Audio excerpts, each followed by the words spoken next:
Hello everyone, welcome back to my channel. My name is Nicole Matheson, and today I will be sharing with everyone how did I enlist in the United States Air Force and how did I go from being an enlisted member to a commissioned officer.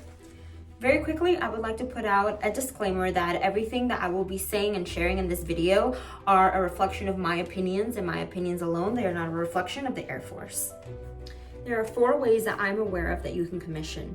The first one is the Air Force Academy. You apply to it. The prerequisites are similar to those of a normal university. You have to submit SAT scores, your GPA. You do have to prove that you are physically fit, and it is highly competitive. You are immersed into that academy lifestyle 24/7. The second one is through the Deserving Airman Program. It is in accordance to AFI 362005. And it is used to commission enlisted personnel who exhibit exceptional leadership skills and the potential to become an officer. OTS is 9.5 weeks, and it is located at Maxwell Air Force Base near Montgomery, Alabama. ROTC is a route that I chose to go down because it better guarantees that you will be able to commission unless you do something illegal or your GPA falls below a 2.5. Your chances of commissioning are better guaranteed. We do have a boot camp that takes place between your sophomore year and your junior year. For me, I believe it lasted about 2 weeks, maybe a little bit over. And they're different from basic military training. You're not there to learn as much as perform and apply what you have been taught in the previous years of ROTC. Whatever route you take, you do have to pass the Air Force qualifying exam. You are allowed to take it twice. You have to wait 180 days in between each session, and you do have to complete each category of the test. It doesn't matter if you plan on going rated or not. The scores, they will take the most recent score of the 2, and the scores never expire. You can apply for a waiver in order for you to take it a third time. If you are new to my channel, I like to weave the Word of God and how it can apply to circumstances in my life. And the way I'm going to do this is I read a daily devotional this week that completely speaks to what I went through, which is basically no matter what happens in your life, if God has a plan for you and an end goal for your life, it doesn't matter what happens, He's going to make it happen. He has the final say. The title of it is No One Can Prevent You. Only Joshua, son of Nun, and Caleb, son of Jephunneh, remained alive of those men who went to scout out the land. We're talking about the promised land. That verse is Numbers 14:38. The decision and disobedience of others will not cancel God's will for you. Other people's actions will affect you, but no one can prevent what God wants to do in and through you. Joshua and Caleb trusted God and yet were forced to wander in the wilderness for 40 years because of the fear and disbelief of others. Have you ever felt that someone was thwarting God's will for you? Perhaps someone kept you from getting a job or earning a promotion. Perhaps the government would not approve your application or committee disagreed with your recommendation. Do you believe that mere man can stop God from accomplishing His purposes in your life? God did everything He intended to do in the lives of Joshua and Caleb. His primary assignment for them had not been to enter the promised land, but rather to serve as godly leaders for their people. Joshua and Caleb could not lead the people if they were in the promised land by themselves while the people were still wandering in the wilderness. God kept these leaders in a position where they could exert a godly influence upon their nation, and as a result, they became models of spiritual leadership for generations to come. Even so, God ultimately brought Caleb and Joshua into the promised land, just as He had said. They said they had been delayed, not thwarted. Be assured of this: no one can hinder God from carrying out His plans for your life. Once God set something into motion, no one can stop it. Isaiah 46:11. There were several challenges that came across in my life that I felt oftentimes were trying to thwart God's plan for my life, that they were trying to keep me from my ultimate goal of being an officer in the Air Force. The first one was my weight. The second one was the workload that I was facing once I was in the middle of the fight to commission. The third one was I got a divorce right before I commissioned. And the fourth one was adjustment altogether to a new place with a new name, with a new title. The fifth one was being still in a time when I was used to the hustle and bustle of my everyday in the previous life that I was used to. That was my fifth one. So my sixth one was adjusting to when I came back from tech school. It was pedal to the metal, but here I am, and I made it through. So let me backtrack and go back to why I enlisted. So I attended Stanford University in Alabama. It cost $25,000 approximately to attend each semester. I wanted to attend there because the Word of God was the core curriculum. They had a dance team, and they had the majors that I wanted to study at the time. However, I only lasted a semester because it was so expensive. So I ended up having to go back home. Backtracking back to high school, I gained approximately 40 pounds during high school after stopping competitively dancing during my middle school years. I focused strictly on school when I was in high school. And so my father, when I went back home from this one semester at Stanford, he recommended that I enlist so that I could save up money and I could also gain insight on what it's like to be enlisted, so that that insight could help me as a leader. I would learn how to relate to my people, what makes them tick, what were their needs from their leaders in general. So I said, okay. And thus began my journey to lose weight, because in order to even qualify to enlist, I had to lose approximately 40 pounds. And I did it by the grace of God. I ran 3 miles every day, did 200 sit-ups and 40 push-ups. And I did this while facing the temptation of working at Chick-fil-A and the stress of working 2 jobs, because I was working at Chick-fil-A and the Peach County Board of Education. So I made it through MEPS, and I took the ASVAB, and the jobs that were available at the time, one of them was services. And I took services because it came with a $20,000 bonus. And at the time, like I said, I was hurting for money and I needed it. And I learned a lot. I learned the meaning of work ethic. I learned to appreciate my enlisted corps and for the technical experts that they are and how they take care of one another. So I went to BMT in 2014 because I enlisted February 7th of 2014. Then I went to BMT in August. And shout out to Flight 598. We graduated honor flight. I was an element leader. I had the time of my life. Thank you, Sergeant Dorsey. Definitely made some bonds that I will never forget. So I came back and I started community college and working again until I had to go to my tech school in Fort Lee, Virginia in April 2015, which was about 2 months long. The last day I was there, I met my ex-husband. We exchanged numbers and we did the long distance thing. We were over the long distance thing, and so we decided to get married, and I moved in 2016, January, to Massachusetts. And I joined the Air National Guard there, and I worked at Barnes Air Force Base, the home of the 104th Fighter Wing. So when I got to Massachusetts, I transferred from the Georgia Air National Guard to the Massachusetts Air National Guard. And for the first year out of the 3 that I was there, I served as a traditional guardsman, which means that I served 1 weekend out of every month, 2 weeks out of the entire year. But towards the last 2 years of my schooling, I was on orders, which means that I was working 40 hours in total every week. And I enrolled in Air Force ROTC at the University of Massachusetts Amherst, and I took 21 credits each semester, and I juggled all that with being married. Now, how did I choose public affairs? My detachment commander at the time, he brought me to his office after I passed the AFOQT. He sat me down and he said, how would you like to serve?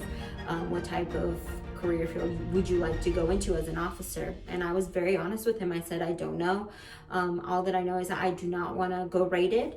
And I saw my father growing up doing his Air Force job. He was a navigator of C-141s. He served for 28 years. He imparted a lot of wisdom and leadership advice and how to take care of people. And I just wanted an opportunity to apply what I had learned and to follow in his footsteps, because for me, what he did looked so fulfilling. He said, okay, you're a journalism major, so have you thought about public affairs? And I said, no, sir, because I don't know what it is. What is it? He educated me on the career field. He said, basically, you are the face of the Air Force. You are also the bridge between the Air Force and the people, the taxpayers. It is your job to educate them on how their tax dollars are being spent, so we can continue to have the support of the community, so we can continue to carry on with our mission and put planes in the air.